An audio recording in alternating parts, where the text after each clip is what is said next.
আপু, তুমি সেদিন একটা ভর্তা বানিয়েছিলে না? ওই যে ধনিয়ার পাতা ভর্তা। সেদিন আমি অনেকগুলা ভাত খেয়েছিলাম। আজকে সেই ভর্তাটা আর একটু বানাবা? আমার একটা মাত্র আদরের ছোট বোন, সে আমার কাছে একটা বায়না করেছে, আর আমি সেটা রাখবো না, সেটা কি হতে পারে? তো ধনিয়ার পাতা ভর্তা তো আপনারা সবাই কম বেশি খেয়েছেন। এইভাবে একবার বানিয়ে খেয়ে দেখবেন, খুবই মজা লাগে। অনেকে অনেকভাবে ভর্তাটা করে, যেমন অনেকে হচ্ছে পুরা পাতা, ধনিয়ার পাতা, তারপরে পেঁয়াজ রসুন একবারে কড়াইয়ের ভিতরে টেলে তারপরে হচ্ছে বেটে ভর্তা করে। আবার অনেকে কাঁচাভাবে ভর্তা করে খেতে পছন্দ করে। তো এইভাবে একবার বানিয়ে বাসায় খেয়ে দেখবেন, গরম ভাতের সাথে খুবই মজা লাগে। তো আমি এই ভর্তাটা বানানোর জন্য নিয়ে নিয়েছি কয়েকটা রসুনের কোয়াটা একটু বেশি নিব। তারপরে হচ্ছে পরিমাণ মতো শুকনা মরিচ, আপনারা চাইলে কাঁচা মরিচও নিতে পারেন। আর হচ্ছে কিছু পেঁয়াজ।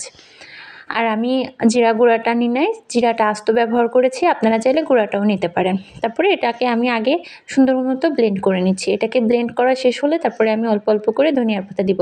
আগে হচ্ছে মশলাটা ব্লেন্ড করে নেওয়ার কারণ যাতে হচ্ছে এটা একদম ফিনিশ হয়ে যায়। এটা আমি চাইলে শিলপাটায় বাটতে পারতাম, কিন্তু শিলপাটায় বাটিলে অনেকগুলো মশলা হবে, তো এই জন্য আর আমি শিলপাটায় বাটতে যাইনি, আমি ব্লেন্ডারে একবারে ব্লেন্ড করে নিয়েছি। আপনারা চাইলে শিলপাটায় বেটে নিতে পারেন। দেখেছেন মশলাটা কি সুন্দর বাটা হয়ে গেছে। এরপরে আমি অল্প অল্প করে ধনিয়ার পাতা দিয়ে বেটে নেব। মনে তো হচ্ছে অনেকগুলো ধনিয়ার পাতা, বাটার পরে দেখবেন একদম অল্প হয়ে যায়। দেখেছেন কতগুলো দিয়েছিলাম, কতটুকু হয়ে গেছে। তারপরে আমি এভাবে অল্প অল্প করে দিয়ে সবটুকু ধনিয়ার পাতা একবারে বেটে নিব। এই যে হয়ে গেল আমার ধনিয়ার পাতা বাটা।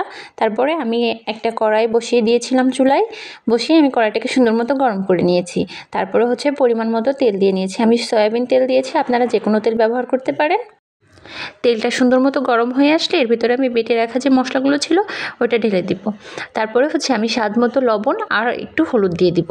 হলুদ না দিলেও চলে, তারপরেও আমি একটুখানি হলুদ দিয়েছিলাম, আপনারা চাইলে স্কিপ করতে পারেন। যেহেতু ধনিয়ার পাতা বাটার পরে বেশ খানিক ধনিয়ার পাতার রস বের হয়েছে, তো এটা টানতে একটু সময় লাগবে। আমি একটু সময় নিয়ে এটা রান্না করব। আর এটা রান্নার সময় গ্যাসের ফ্লেমটা একদমই কমিয়ে রাখতে হবে, তা না হলে কিন্তু তলে ধরে যেতে পারে। আমি এটা বারবারই নাড়িয়ে নিচ্ছি, আর এটা হচ্ছে আমি একটু ঢেকে দিলাম। দেখেন উপরটা কীভাবে ছুটতেছে, এই যে দেখতে পাচ্ছেন। এই জন্য হচ্ছে আমি ঢেকে দিছি, তা না হলে হাতে বারবার গরম পানিটা ছুটে এসে লাগছে। আর তারপরে হচ্ছে আমি ঢাকনাটা বারবার তুলে তুলে নাড়িয়ে নিচ্ছিলাম, তা না হলে কিন্তু তলে একদম লেগে যাবে। আর পোড়া গন্ধটা যদি হয়ে যায় তাহলে এই ভর্তাটার টেস্ট একদম নষ্ট হয়ে যাবে। আপনারা একবার এই ভর্তাটা একটু বাসায় ট্রাই করে দেখেন, সত্যি বলছি অনেক মজা হয়। আমি যখন এটা বানাচ্ছিলাম সেন্টে একদম পুরো বাড়ি তো ময়ময় হয়েছিল, আর যখন খাচ্ছিলাম তখনও অনেক মজা লাগতেছিল। এটার ঘ্রাণই অন্যরকম। তারপরে এই যে ঢাকনা সরিয়ে আমি একটু টেস্ট করে দেখলাম, আমার কাছে মনে হলো লবণটা কম হয়েছে। পরে আমি একটু লবণ দিয়ে নিচ্ছি, আপনারা আপনাদের টেস্ট মতো লবণ এবং ঝালটা দিয়ে দিবেন।